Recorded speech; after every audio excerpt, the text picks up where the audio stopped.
Your sister's education has to come first, Dad said, refusing to pay for my college. I left quietly that night. 6 years later, my mom begged to reconcile. I still remember the exact moment I realized I wasn't wanted. I was 7 years old, standing in our cramped kitchen, watching my mother fuss over my sister's science project. The blue ribbon they were certain she'd win was already sitting on the counter, a celebration before the victory. "Mom," I said, holding up my own project, a carefully constructed diorama of the solar system I'd spent 3 days making. "Can you help me with this part?" She didn't even look up. Just waved her hand dismissively in my direction. "Not now, can't you see I'm busy with Betty's project? Go figure it out yourself." It was such a small moment, unremarkable really, but sometimes the smallest cuts leave the deepest scars. That night, I sat on my bed and carefully glued the final pieces of my project together, alone, as I had been for most of my childhood. The difference between Betty and me wasn't talent or intelligence. It was simply that she mattered and I didn't. I stared at my completed solar system. It was good, maybe even great, but it didn't matter because no one would notice. No one ever did. Growing up in the shadow of a golden child is like being a ghost in your own home. You're there, but not really, seen, but not truly acknowledged. I became an expert at making myself smaller, quieter, less needy. I learned that the path of least resistance was often invisibility. Betty was everything I wasn't: outgoing, athletic, naturally charismatic. She commanded attention without even trying while I scrambled for scraps of recognition that rarely came.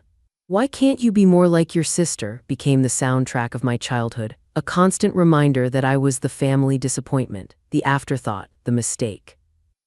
By high school, I'd accepted my role as the family scapegoat. When something went wrong, it was my fault. When something went right, it was despite me. My parents attended every one of Betty's soccer games but couldn't be bothered to come to my honors night. They threw elaborate parties for her birthdays while mine passed with barely a mention. I tried, God how I tried, to earn their love. I got straight A's, joined clubs, won academic competitions, but the goalposts kept moving. Nothing was ever enough. The breaking point came during my senior year. I'd been accepted to Princeton with a partial scholarship, not Harvard like Betty, but still impressive, something to be proud of. I showed my father the acceptance letter, a flicker of hope still alive that this time, finally, he would be proud. He glanced at it, then handed it back to me with a sigh. "Princeton, that's going to be expensive." He shook his head. "We're already stretched thin with Betty's tuition. Maybe you should consider community college instead." My chest tightened, my hands trembled. The careful walls I'd built around my heart began to crack. "But I got a scholarship," I said, my voice small, "and I could work part-time." My father's expression hardened. "Don't be selfish. Your sister's education has to come first. She's going to do something important with her life. Unlike me." The words hung unspoken between us. That night, my mother found me packing. "What are you doing?" she asked, watching me fold clothes into a duffel bag. "I'm leaving," I said, surprised by the steadiness in my voice. She laughed. "And go where? Don't be dramatic." I continued packing, not looking at her. "I got a job offer from one of my professors, tutoring online. It won't pay much, but it'll be enough." "You're being ridiculous," she said, her voice sharpening. "After everything we've done for you." I finally looked up. "What exactly have you done for me, Mom? Name one thing." She stared at me, mouth opening and closing like a fish out of water. In that moment, I saw the truth reflected in her eyes. She couldn't think of a single thing. "You've ruined this family," she finally said. "Your sister's worried about her finals, and here you are, creating drama." Something inside me broke, or perhaps it finally mended. The last thread tying me to them snapped, and suddenly I was free. I didn't say another word, didn't need to. I finished packing, walked out the front door, and didn't look back. The first year on my own was brutal. I deferred my Princeton acceptance, unable to afford it even with the scholarship. Instead, I moved into a tiny studio apartment with peeling wallpaper and a shower that only ran cold. I worked 3 jobs, tutoring online, waitressing on weekends, stocking shelves at a bookstore at night. I was exhausted constantly, but there was a strange peace in the exhaustion. For the first time in my life, I was living for myself, not trying to earn love that would never come. No one from my family called, not on my birthday, not during holidays, not once. It hurt at first, the finality of it, the confirmation that I had been right all along, they didn't miss me. But gradually that hurt transformed into something else: determination, resilience, a fierce desire to prove to myself, if no one else, that I was worthy. The tutoring job became my lifeline. I was good at it, breaking down complex ideas into manageable pieces, making the intimidating accessible. My client list grew through word of mouth. One student became 5, then 20, then 100. But the path wasn't without its thorns. There were nights I cried myself to sleep, overwhelmed by the sheer magnitude of what I was trying to accomplish. I had no safety net, no room for failure. One bad month could mean eviction, one serious illness could derail everything. The isolation was suffocating at times. I'd walk past restaurants filled with families laughing together, sharing stories, and feel a hollowness in my chest that threatened to consume me. In those moments, doubt would creep in. Had I made a mistake? Should I have swallowed my pride and stayed? Then there was the constant battle with imposter syndrome. Who was I to think I could build something from nothing? I had no business degree, no formal training in education, just an intuitive understanding of how people learn and a desperate need to survive. My first attempt at creating an educational website crashed spectacularly. I'd spent 3 months of savings on a developer who disappeared halfway through the project, leaving me with unusable code and an empty bank account.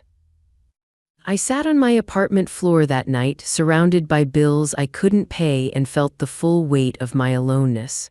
There was no one to call, no one to ask for help, no one cared whether I succeeded or failed. The temptation to give up was overwhelming, to admit defeat, to acknowledge that maybe my parents had been right about me all along. But somewhere in the darkness of that moment, I found a spark of stubborn defiance. The same spark that had carried me out the door 6 years earlier. I wasn't going to let them be right about me. I taught myself to code, stayed up until 3 a.m. night after night, eyes burning from staring at tutorials, fingers cramping from practice exercises. I made mistakes, so many mistakes. The website crashed constantly, payment processing failed, students couldn't access their materials. Each setback felt like confirmation of my inadequacy, but with every failure came learning, with every obstacle, innovation. I built a website, created custom study materials, developed a unique teaching methodology that got results. 2 years after walking out of my parents' house, I had a waiting list for my services and was charging premium rates. By year 3, I had hired other tutors, but managing people brought its own challenges. I had no experience as a leader, no model for healthy workplace dynamics. My first hire quit after 3 months, telling me I was too controlling, too perfectionistic, too much like my father, though she didn't know to make that comparison. The realization shook me to my core. Was I recreating the very environment I'd fled? Had I internalized more than I realized? I spent weeks in a spiral of self-doubt, questioning everything about the business I was building. But unlike my parents, I was willing to change, to grow, to learn from my mistakes. I hired a business coach, joined entrepreneur groups, read every leadership book I could find, and slowly, painfully, I began to develop my own management style, one based on empathy, collaboration, and mutual respect. By year 4, I had launched an online learning platform that was attracting attention from education technology investors, but with that attention came pressure. Suddenly, there were people watching me, evaluating me, waiting for me to fail. The old insecurities roared back to life, the feeling of being judged, the fear of not being good enough, the certainty that once people really saw me, they would reject me just as my family had. I almost sabotaged a major investment deal, convinced they would pull out once they realized I was a fraud. I prepared for rejection, almost welcomed it as a familiar pain. But the rejection never came. Instead, they saw potential in me that I still couldn't fully see in myself. By year 5, I was running a successful company from a sleek downtown office with a view of the city skyline. But success brought its own form of loneliness. I had colleagues, employees, and business associates, but few true friends, few people who knew the real me, not just the polished, professional version I presented to the world. I'd built walls to protect myself, but those same walls kept others at a distance.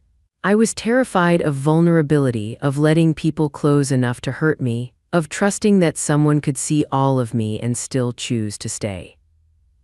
The scared, invisible girl had transformed into a confident, successful woman on the outside. But inside, there were still shadows of that wounded child, waiting to be found unworthy. I went back to school part-time and eventually earned my degree. I bought a beautiful apartment that felt like home, and slowly, cautiously, I began to let people in, to build friendships with people who saw me, really saw me. And through it all, there was silence from my family, a silence that spoke volumes. Until one morning, 6 years after I'd walked away, when my phone lit up with a name I'd never expected to see again. "Mom," the screen announced. I stared at it, heart pounding. After a moment, it stopped ringing, then immediately started again. 12 missed calls over the next hour, 8 from my mother, 4 from Betty, no voicemails. Then the text started, "We need to talk. Please call us back. It's important. We're in trouble." I set my phone down on my desk, hands shaking. 6 years of silence, and now this. My chest felt tight, my throat dried. I didn't call back. Instead, I went about my day, meeting with my team, reviewing the latest updates to our platform, having lunch with a potential investor. But my mind kept circling back to those messages, to the sudden, desperate need for contact after years of nothing. An hour later, my phone rang again. "Betty." Against my better judgment, I answered. "What do you want?" I asked, skipping the pleasantries.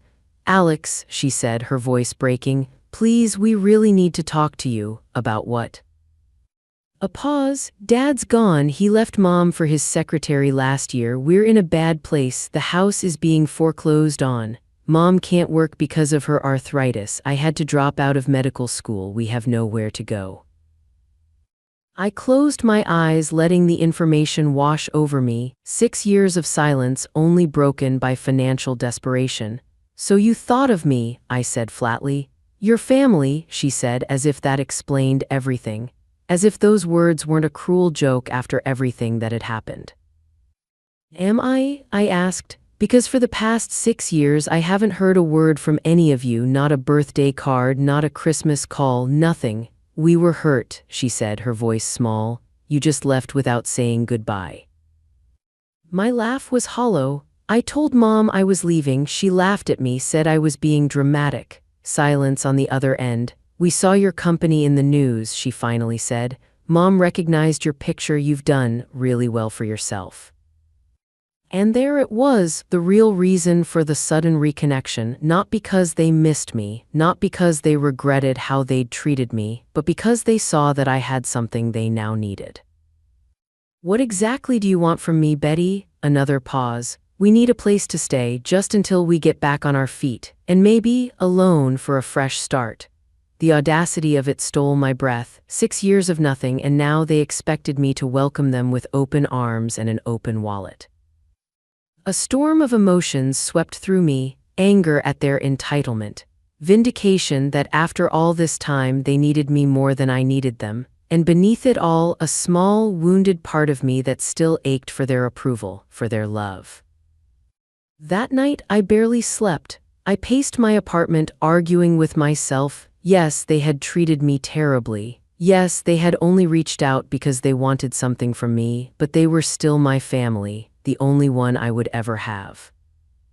Maybe this was an opportunity, a chance to heal old wounds, to build the relationship I'd always wanted but never had. Perhaps their desperation would make them see me differently, value me, finally acknowledge what I had accomplished. The fantasy was seductive. I imagined them living with me, impressed by what I'd built, apologizing for the past, becoming the family I'd always wished for, the mother who would be proud of me, the sister who would be my friend. But as the night wore on, reality set in. People don't fundamentally change, not without deep, intensive work, not without genuine remorse and self-reflection. Their sudden need for me didn't erase years of emotional neglect. Their financial desperation didn't mean they suddenly saw my worth. If I helped them now, I would be setting myself up for more of the same dynamic that had nearly broken me before. I would once again become invisible except when needed, and I deserved more than that. I had worked too hard, come too far to put myself back in that position. No, I said simply, what? I won't be giving you a place to stay or money or anything else. But we're family, she repeated, as if those words were a magical incantation that could erase years of neglect and pain. Family doesn't treat each other the way you treated me, I said, surprised by how steady my voice was. Family doesn't ignore someone for 6 years and then only reach out when they need something. We made mistakes, she admitted, but everyone deserves a second chance. You had chances, I said, thousands of them every day for 18 years. Please, she whispered, we have nowhere else to go. The desperation in her voice tugged at something deep inside me. A part of me was still that 7-year-old girl hopping for approval, for love, for acceptance, but I wasn't that girl anymore. I'm sorry you're struggling, I said, meaning it, but I can't help you, can't or won't. Her voice had hardened, the vulnerability replaced by a familiar accusatory tone. Both, I said, goodbye, Betty. I hung up, set my phone down, and walked to my floor-to-ceiling windows. The city spread out before me, lights twinkling in the dusk. My reflection stared back at me from the glass, steady, whole. They showed up at my office the next day. My mother, older than I remembered. Betty, her perfect posture now slumped. Both were wearing expressions of practiced remorse that didn't quite reach their eyes. My assistant tried to turn them away, but I told her it was okay. A final conversation. Closure. They sat across from me in my sleek conference room, eyes darting around, taking in the evidence of my success, the success they had never believed I could achieve. You look well, my mother said, her voice tentative. I am well. An uncomfortable silence fell. I didn't try to fill it, didn't offer coffee or pleasantries, just wait. We've missed you, Betty finally said. I raised an eyebrow. Have you? She had the grace to look embarrassed. We thought about reaching out many times, but you didn't. We didn't know what to say, my mother admitted. After the way things ended. You mean after you told me I had ruined the family, after Dad made it clear that my education, my future didn't matter? My mother flinched. We were under a lot of stress then. Your father, this isn't about him, I cut in. This is about both of you. Every time you ignored me, every time you made me feel invisible, every time you chose Betty over me, not because she needed it more, but because she was the one you wanted. That's not fair, Betty protested. Isn't it? I looked her in the eye. When's my birthday, Betty? She blinked, caught off guard. What? My birthday, when is it? She opened her mouth, then closed it, looked at my mother for help. July, my mother said uncertainly. July 18th. I laughed, but there was no humor in it. It's April 3rd. I lived in your house for 18 years and you don't even know when I was born. They both stared at me, speechless. I know why you're here, I continued. Betty told me on the phone you need money, a place to stay, you need me to save you from the consequences of your choices. We're family, my mother said, echoing Betty's words from the night before. Family helps each other. Family loves each other, I corrected. Family sees each other, really sees each other. You never saw me, not once. Tears welled in my mother's eyes. I'm sorry, she whispered. We both are. We want to make things right. For a moment, I let myself imagine it. Them moving in with me, starting over, building the relationship we should have had all along, but the fantasy crumbled as quickly as it formed. I thought about all the nights I'd cried alone, wondering what was wrong with me, why I wasn't lovable. I thought about the times I'd stood outside Betty's door, listening to my parents laugh with her, wishing I could join but knowing I wasn't welcome. I thought about how they'd never bothered to find out who I really was, what I cared about, what made me happy or sad or scared. And I thought about all the obstacles I'd overcome without them. The website crashes, the funding rejections, the nights I couldn't afford dinner, the panic attacks before important presentations, the loneliness of success with no one to share it with. I had faced all of that alone, and I had survived. More than survived, I had thrived. Helping them now wouldn't erase those years of struggle. It wouldn't heal the wounds they'd inflicted. It would only allow them to continue seeing me as a resource rather than a person, a means to an end, not an end in myself. I believe that you're sorry, I said carefully, but I don't believe you're sorry for the right reasons. You're sorry that you need me now. You're sorry that the golden child future you planned for Betty didn't work out. You're sorry that Dad left and the money is gone, but you're not sorry for how you treated me. That's not true, Betty protested, but her eyes slid away from mine. I stood up, signaling that the conversation was over. I really am sorry that you're struggling, I said, but I can't help you, not in the way you want. So you're just going to turn your back on us? My mother asked, a familiar note of accusation creeping into her voice. After everything we did for you. And there it was, the mask of remorse slipping to reveal the entitlement beneath. My mother couldn't even maintain the pretense of regret through a 20-minute conversation. What exactly did you do for me? I asked, echoing the question I'd asked 6 years earlier. This time, instead of silence, my mother's face hardened. We put a roof over your head, fed you, clothed you. The basic obligations of parenthood don't count for nothing. You're right, I agreed. They don't count for nothing, but they also don't entitle you to anything from me now. I've built this life for myself without any help from you. I don't owe you a share of it. You always were selfish, Betty said, her voice cold. Always thinking about yourself.